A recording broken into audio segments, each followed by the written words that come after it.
Hi friends, Miss Kristi here, and I am so excited to be together again cooking in the kitchen. Today we are learning how to make English Muffin French toast. French toast is a great warm breakfast to learn to make, and when we use an English muffin for our bread, it stays a little bit crunchy and it perfectly holds our toppings. We're gonna have fun making this together today, and I'm so glad you're here. Now, the first step to cooking and working in the kitchen is to wash our hands. While I wash my hands with soap and warm water for at least 20 seconds, let's go over the ingredients and supplies that you'll need to gather to cook along today. The ingredients you'll need are 1 egg, half a cup of milk, 1 tablespoon of sugar, 1/8 or 1/4 teaspoon cinnamon, 2 English muffins, cooking spray, and maple syrup, which is optional. The supplies you'll need are a large skillet,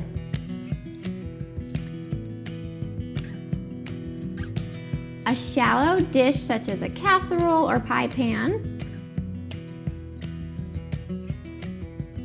liquid measuring cup,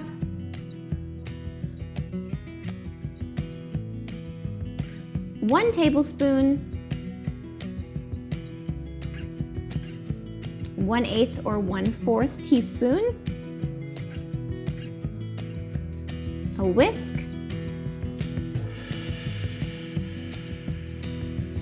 a spatula,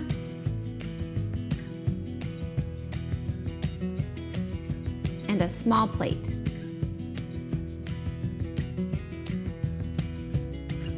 Okay, great.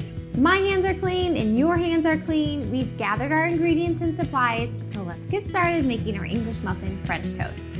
Very first step, because we're actually gonna cook this on the stove top today, so we don't need to preheat the oven just yet or anything like that. Our first step is going to make our mixture that the English muffins soak in. So grab your liquid measuring cup and your milk. Put your liquid measuring cup right in front of you, and we need a half a cup of milk. I'm actually using almond milk today. That's what my family drinks. So if you want to use almond milk or a different type of milk, feel free. Your milk of choice, we need a half a cup. So we're gonna fill it up to the 1/2 line on our liquid measuring cup.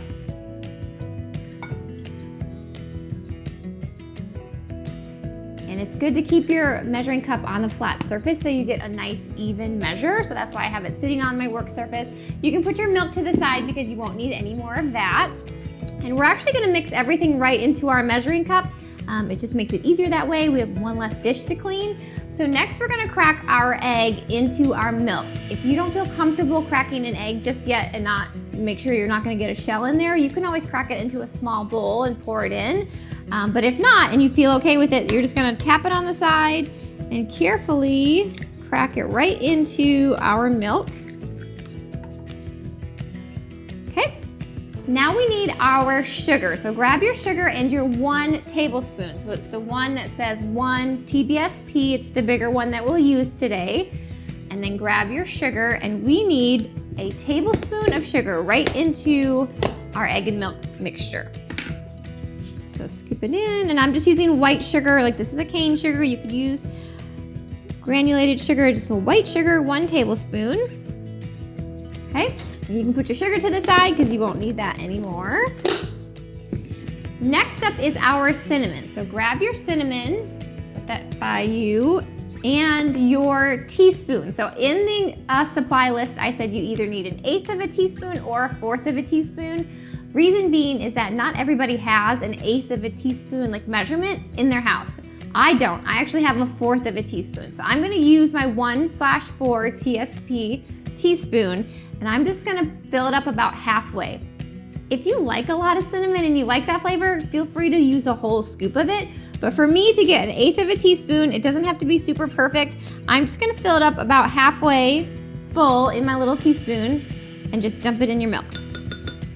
Okay, so you have some options there. You can put your cinnamon aside. We're done with that.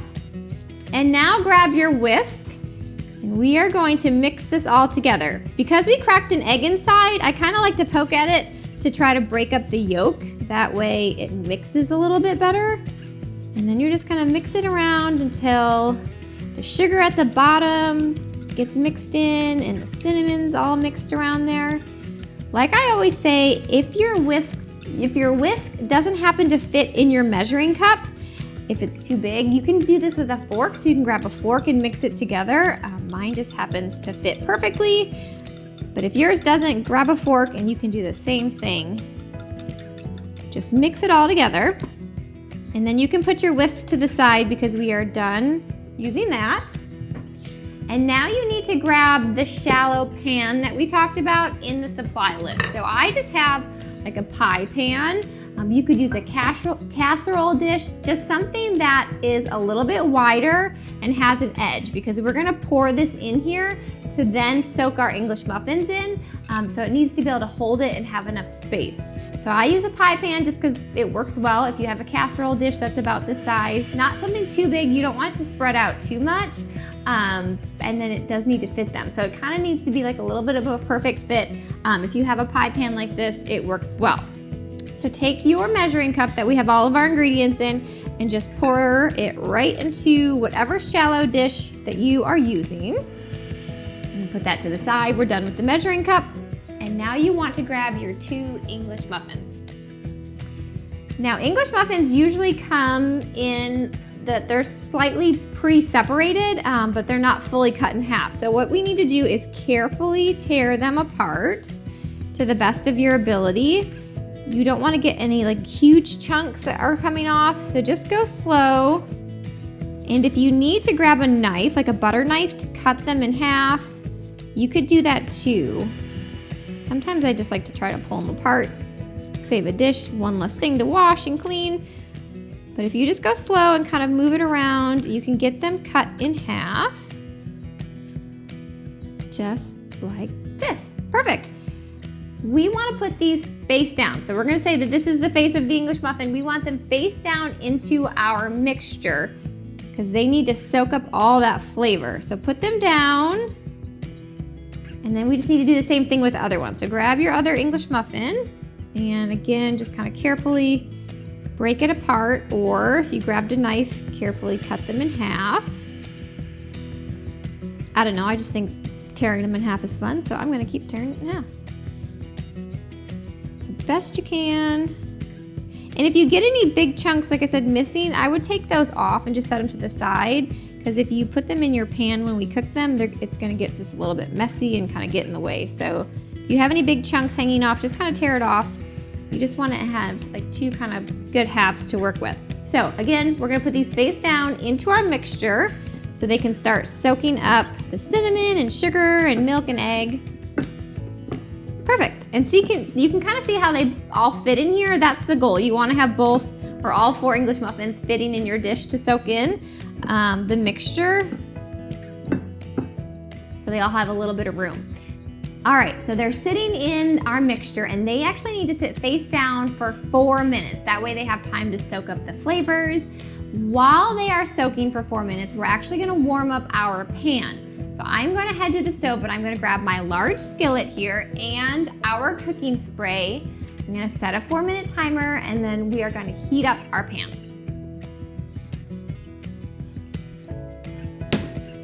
All right, step 1, I'm gonna start this timer for 4 minutes. That's to let our English muffins sit and soak up our mixture. And now we're gonna cook these on medium heat. So we wanna let this warm up a little bit while they're sitting and soaking up that mixture. So turn your oven carefully on to medium. So that for me, that's like halfway down on my dial here. For you, just look for medium or halfway between the numbers. Everyone's stove is a little bit different. And now you don't want to touch the pan itself because it's going to start getting hot. You can just touch the handle. It's also important to note that we keep our handle on the inside of the stove. So if you were over here like this and you accidentally hit it, it could flip off and burn you. So a good thing to know when we cook on the stove is to put your handle facing the middle of your stove. It's just a good safety tip. Now grab your cooking spray. And we are just gonna spray this. This makes it so our English muffin French toast doesn't stick when we're cooking it. So I'm just gonna take it now while it's warming up and spray the pan. Get a nice even layer so it's all on the bottom. And now we're just, there we go. And now we're just gonna let it warm up while I wait for my 4-minute timer to go off, and then we will talk about what we do next.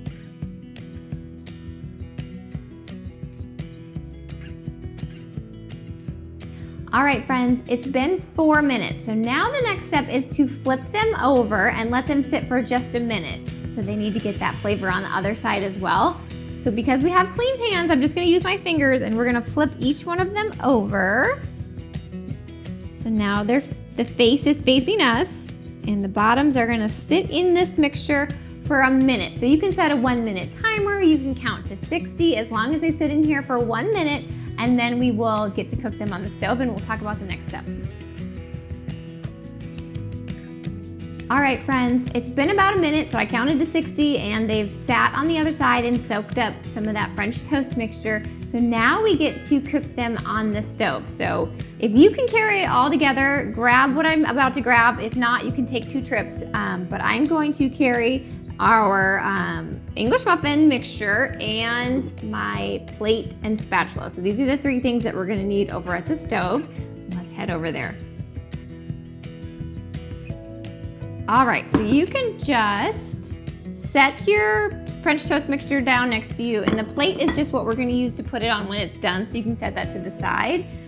But now we need to carefully put our French toast onto our hot pan. So I'm grabbing the handle because you cannot touch your pan, it's too hot. And you're just gonna carefully grab an English muffin and you're gonna sit it face down, so the part that's up here, we wanna put that down in the pan. And we're just gonna kind of shake it off a little bit and put them in the pan. And if your pan can fit all 4, awesome. That's what I'm gonna do. If it's not big enough and you can only fit 2 in there, or 3, just cook 3. All right, so in they go. I'm gonna shake them up a little bit. I'm actually gonna take this piece off because, like I said, if you put it in the pan, you've got some big chunks kind of hanging off, it's gonna get a little bit messy. So I just took that off, and now I'm gonna set them in here. I never touch the pan, I just put them in there. And we're gonna let them cook for about 4 minutes. So I'm actually gonna set a 4-minute timer because I like to use timers. I like to know when something might be done rather than having to just kind of look at it. So I'm gonna set a timer for 4 minutes.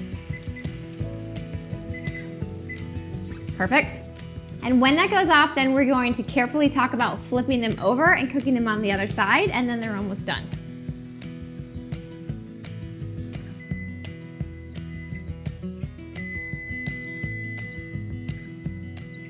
All right, friends, so the first 4-minute timer just went off, which means we get to carefully try to flip these over in our pan.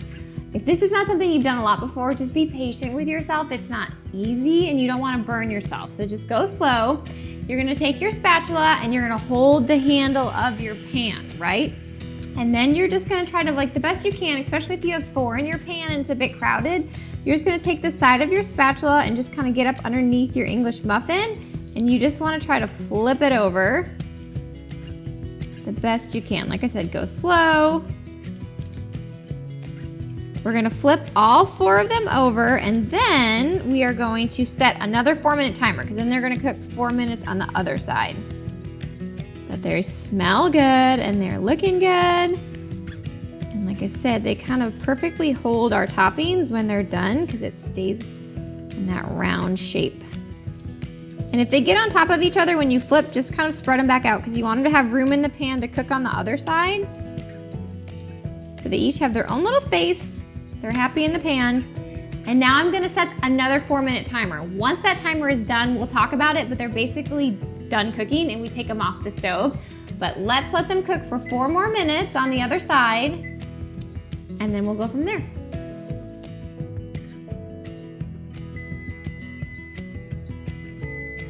All right, friends, this is exciting. Our second 4-minute timer just went off, which means they're done cooking and we get to put them on a plate and see how they look, and you'll get to taste them. All right, so first thing, we want to turn off our pan. So turn off your burner just because we don't need them to cook anymore and we don't want to forget to do that. And now we need to put them on our plate. So I have my plate sitting here right next to the stove, and you're gonna grab your spatula. And again, I'm grabbing the handle, so don't touch the pan, still very, very hot. And the best of your ability, you are going to scoop each one out and put it on your pan, or your plate, sorry. So take one onto the plate. This is a little bit easier than flipping them, so we're just scooping them out. Just go slow. If you need help with this part, definitely ask someone for help. But we just want to get them onto our plate. And since I turned my burner off, I'm just going to leave the pan here to cool down. And now take your plate. I'm gonna head back to my workspace. But here we go. Now we have our English Muffin French toast. They cooked for about 8 minutes. We flipped them over once and they smell good. And like I said, because we use an English muffin, some parts get a little bit crispy, and then the holes are perfectly going to hold our toppings. So I said in our ingredient list that maple syrup was optional. So a lot of people will put syrup on their English muffin or their French toast. So if you like syrup, go ahead and pour it on at this point because it's still nice and warm. You could put butter on there, any topping that you really like. So you can get to make those decisions when you cook for yourself. I'm actually gonna put some maple syrup on mine in a minute. I also kind of like peanut butter on my French toast or my pancakes, so I might put some peanut butter on there. But they smell good and they turned out well when we cooked them for 4 minutes on medium each side. But they do look really good. So I do hope you try and make these or try and make them again. And like I always say, when you do, let me know how it turned out. Leave me a comment. Let me know if you have any questions. You can even send me a picture of how your English muffin French toast looks and what you decided to top it with. And maybe we'll get to share it on next week's episode. Now, speaking of next week, on next week's episode, which is episode 20, we are learning how to make chocolate banana pretzel bites. This is just a fun snack to make. We get to slice a banana, melt some chocolate, and we end up with a snack that's a little bit crunchy and sweet, and it just tastes good. In order to cook along and make these chocolate banana pretzel bites, these are the ingredients that you'll need to have in your kitchen for next week. 1 banana, 1/3 cup chocolate chips, 1/2 teaspoon of coconut oil, 20 mini pretzels, and 1 tablespoon of peanut or almond butter, which is optional. Well, friends, our time together today is almost over. I do hope you've enjoyed learning how to make these English Muffin French toast. I know I had fun, and I already can't wait to cook together again next time. But before you say goodbye to this episode, make sure to click subscribe if you haven't already. You just have to click the little picture of me in the corner. That way you don't miss next week's episode. It'll be out on Friday. And I'll see you then. Bye, friends.